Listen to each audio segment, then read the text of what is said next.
kelanjutannya itu Yohanes 15 ayat yang ke-26 dan 27. Jikalau penghibur yang akan kuutus dari Bapa datang, yaitu roh kebenaran yang keluar dari Bapa, ia akan bersaksi tentang aku. Tetapi kamu juga harus bersaksi, karena kamu dari semula bersama-sama dengan aku. Nah, di sini ketika saya merenungkan buah seperti apa yang Yesus mahukan daripada kita semua. Ada yang mengartikannya buah pertobatan. Tetapi apabila saya merenungkan lebih dalam lagi dan membaca sambung kepada pemberitaan firman Tuhan yang disampaikan oleh Yesus kepada murid-muridnya ini, terkhusus kepada murid-muridnya, buah ini merujuk kepada kesaksian. Itulah inti daripada buah yang Tuhan maukan, yaitu ayat yang ke-27. Kamu juga harus bersaksi. Kita semua yang ada di pasukan elit ini daripada awal sampai ke saat ini, kita benar-benar dicabar, kita benar-benar dibentuk dengan cara elitnya Bapak Yahweh. Kita diserukan untuk bersaksi dan terus bersaksi. Karena apa? Karena kamu dari semula bersama-sama dengan aku. Ketiga pribadi hamba-hamba ilahi itu sudah turun ke muka bumi ini, yaitu Bapak Yahweh sendiri sudah menunjukkan roh kebenaran yang keluar daripada Bapa itu, yaitu mempelainya Ibunda Fe. Ia bersaksi tentang aku, yaitu Yesus. Mempelainya Ibunda Fe bersaksi, menunjukkan kepada dunia di mana roh Alfa dan Omega itu. Dialah roh kudus, roh kebenaran. Sama seperti yang berlaku kepada Rasul Yohanes pada zaman Yesus, yang bayi Yesus lahir di kandang Bethlehem itu. Roh Tuhan yang ada dalam Yohanes itu berseru-seru di padang gurun memberitahu kepada dunia bahwa Yesus telah lahir ke dalam dunia ini. Sekali lagi, roh yang sama itu memakai tubuh casing mempelainya Ibunda Fe untuk menyerukan kepada dunia bahwa Pak Aditya Nugrahanto itu sudah ada di muka bumi ini. Dialah Yesus Kristus itu yang sudah turun berinkarnasi menjadi manusia. Dan saya menjadi ingat ketika saya live semalam di TikTok, saya menjadi ingat kepada apa yang disampaikan oleh Bapak Yahweh sendiri, yaitu Bapak Iman Lahagu dalam uh, ibadah bersama ketiga pribadi yang terbaru ini. Dia mengatakan, jikalau seseorang yang kita sudah kenal lama, lalu ia menukar HP-nya, dia menghubungi kita, pastilah kita masih mengenal suaranya. Sama seperti firman Tuhan yang mengatakan, domba-dombaku akan mengenal suaraku. Nah, ketika di zaman anak, ia datang dengan nama Yesus. Dan nama Yesus itu tidak tertulis di dalam kitab Taurat. Dan Yesus ditolak oleh ahli kitab, ahli Taurat, ahli Farisi, orang-orang Saduki, orang-orang yang pintar Alkitab, orang-orang yang pintar Taurat di zamannya. Ketika itu adalah zaman anak, dan nama Yesus Kristus itu diberitakan oleh para murid, para rasul, sampailah habisnya zaman anugerah. Pada detik ini, waktu ini, 3 tahun lebih sudah berlalu, ketika Yesus yang sama itu datang untuk mendirikan kerajaan 1000 tahun damai, ia menggenapi firman-Nya, ia memakai nama yang baru, Aditya Nugrahanto, Alpha, O, Omega.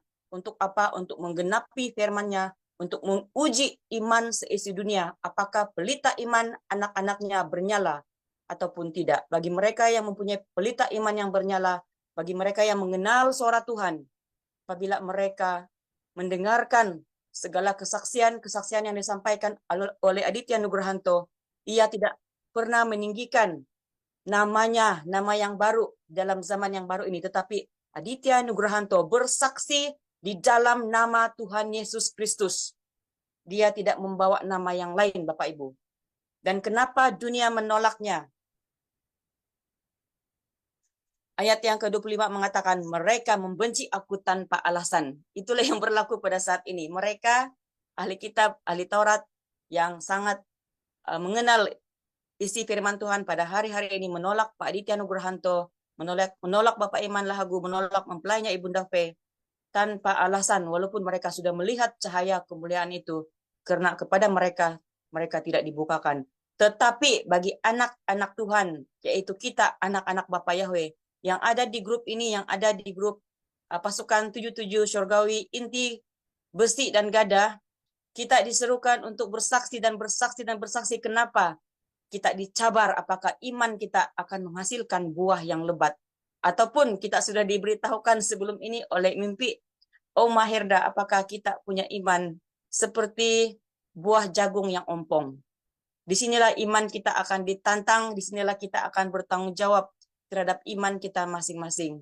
Oleh karena itu, marilah kita dengan semangat, dengan kegairahan, karena pada hari-hari ini, untuk menghasilkan buah yang lebat itu, tergantung kepada pribadi kita, perbuatan kita, tindakan kasih kita, tindakan iman kita pada detik waktu ini, untuk bekerja bersama menjadi kaki dan tangannya ketiga pribadi ini, untuk masuk memperlayakan diri kita masuk di meja makan itu, di meja perjamuan itu, untuk memerintah bersama dengan dia di dalam kerajaan 1000 tahun damai. Dan apa yang telah dibukakan oleh malaikat pembuka rahasianya, yaitu malaikat Riana, bahwasanya tindakan bersaksi itu, seperti mana kata mempelai, tindakan bersaksi itu adalah proses kita untuk mengubah kepada tubuh cahaya. Itulah kenapa kita diminta untuk bersaksi. Dan kita menggenapi salib yang dipikul oleh kita. Salib itu bukan hanya menuju ke atas. Apa yang dibuat oleh ketiga pasukan itu, membangun mezbah doa, mezbah firman, mezbah pujian, itu adalah salib yang ke atas. Tetapi salib yang melintang itu, hubungan di antara kita dengan sesama kita, itulah tindakan kesaksian kita, itulah bukti cinta kasih kita terhadap sesama kita, untuk menyatakan bahwasanya Yesus sudah ada di tengah dunia ini. Yesus sudah memijakkan kakinya di Taman Eden, di Indonesia, yang adalah Israel yang sesungguhnya, yang disembunyikan sejak zaman purbakala, bahwasanya ke-12 suku bangsa itu ada di negara yang paling timur, di negeri yang paling timur, yaitu Indonesia, yang adalah Atlantik yang disembunyikan. Dan pada waktunya Tuhan akan muncullah kota lautan kaca itu, kota kerajaan 1000 tahun damai itu, yang dinanti-nantikan oleh kita semua. Inilah perjuangan iman kita bersama.